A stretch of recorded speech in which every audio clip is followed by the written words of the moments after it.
Hi, this is Shaman from Ludo-Chrono. So today in that video I'm going to tell you about Tramways. This is a game prototype from 1 to 5 players for age 14 plus for game lengths of about 30 minutes per player. This is from Alban Vian, who is self-publishing it, and this is currently on Kickstarter, so in May 2016.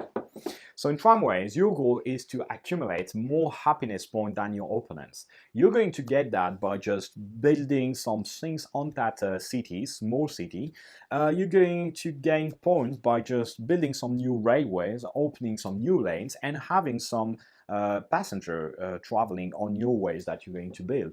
You're going to have to manage this track, which is a stress level, that will have you lose some points, some happiness points at the end of the game. You're going to have to manage also your money, because that will stress you to have no money and to have to pay something, and also because for each $10 that you have at the end of the game, you'll get some happiness points. So the turn order is quite simple.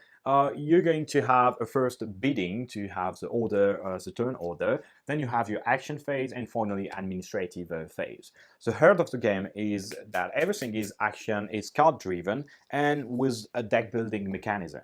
Every player will get 7 cards at the beginning of the game, 4 of them being properties with some coordinates. So you see, for example, A2, C3, they are coordinates. And so when you get this card at the beginning of the game, you're just going to put some marker on some token of your color on the board on this different coordinate, because this is now your place.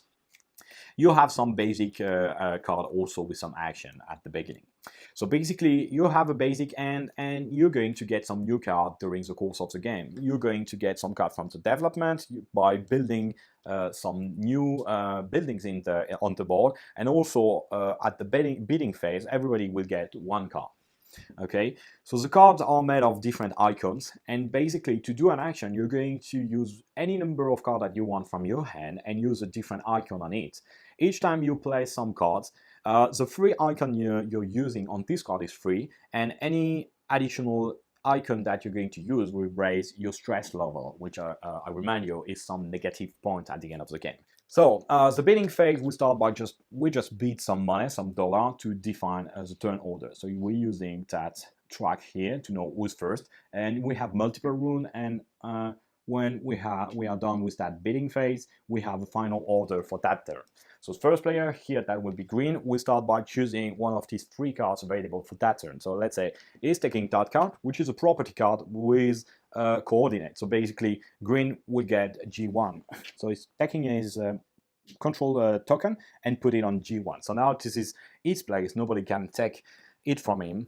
As a second player, so purple will take a card, etc., and then we're set. So now we start the action phase. So during the action phase we have 2 rounds. The first one is just playing 1 action. Every player can play 1 action after each other, and then we have a second round where we can play 2 action. It's possible to pass during this action to just get $2 from the bank, because sometimes we just need more money than just playing action. During that phase we can do 3 types of action.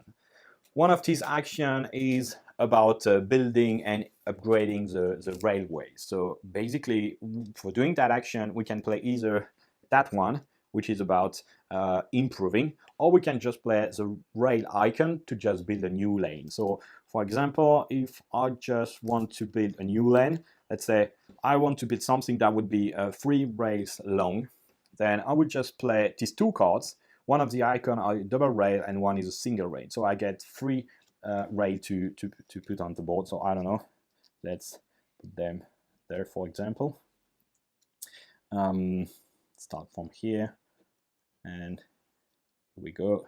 And I want this place to be connected to that commercial area. So I am completing that lane, which means that I have to pay the number of rail I've put on the board, but also that I need to pay 1 icon corresponding to one of the extremities of that lane. That should be D1 for that starting coordinate, or that could be the commercial building. So here, for example, I will use that card with a C symbol, and now that's all fine. I mean, I paid 3 rails plus 1 C, and that allows me to build that lane. On top of that, every time you're going to start a new lane or just continuing an existing one, you will have to pay 1 rail worker. So and this card that I've used are going to the discard. So that was only one action that I did. So we could do the same for just upgrading a lane, in which case we're going to put it on the other side of the token, and that shows a line here that is upgraded, so that has some advantage in terms of happiness and also the money we get from the passenger that are going to use these rail lanes. Okay, so another action is building or improving a building. So getting building is quite important because this is going to help us build our deck, getting new card, getting some additional advantages, and also getting some happiness points straight. So basically, if I just want to build something, I'll just take a card with an icon building, and then I use a coordinate. So here, these two together, I mean, now I'm building something in D1. So very simple. Then you choose one of the 4 buildings available in that basic version. So you get either an industrial, commercial, leisure, or residential area. When you choose a building, you just take the tile and you put it where it is. So that was D1 here, for example. And I just have a new building that awards me directly 1 happiness point.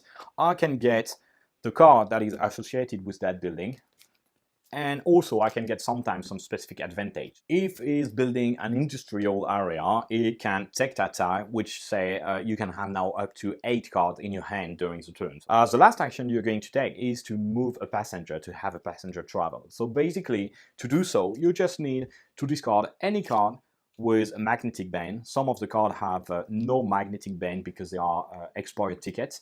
But here, for example, I have only a card with magnetic. So I can discard a card with magnetic band. So now I'm allowed to move a passenger. And then I will play a card with an icon of the destination. So here, if his passenger is going to a commercial area, for example, I will just discard this card. And then I choose a passenger. So let's do that. For example, I'm the orange player. I want to move that one to here, and then I need to first go through the green lane, which is not mine, and then go through this one, and I'm arrived.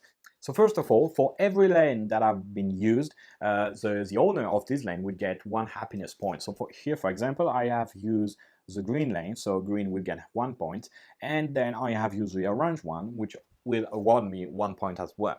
When you've done that, you have to pay the fee. So basically, you need to pay $1 for each section, each rail of the lane you have used. So basically, here for the green one, I will have to pay $1, $2, $3, $4 to the green one. Then the passenger has been using the orange lane, which is mine, and I will get 1.5, 1.5, 1.5, which means 4.5, so that would be rounded up. So $5 for this passenger going through that lane, and that would be from the bank. So basically, every time you go through a lane that doesn't belong to you, you have to pay to the player owning it.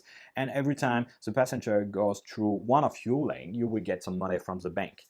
So when it's done, you can discard the passenger meeple and then you activate the building. So basically every building gets you a special ability.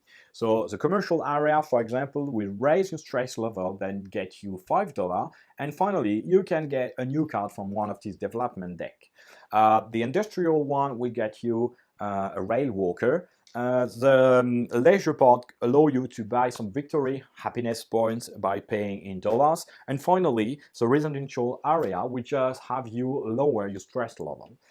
So these are the 3 main actions that you're going to do during that phase. When it's done, you go to administrative phase, in which you can use the remaining card that you have in hand. So mainly the action during this phase would be just get some money, get some new raid walker, or finally just reduce your stress level.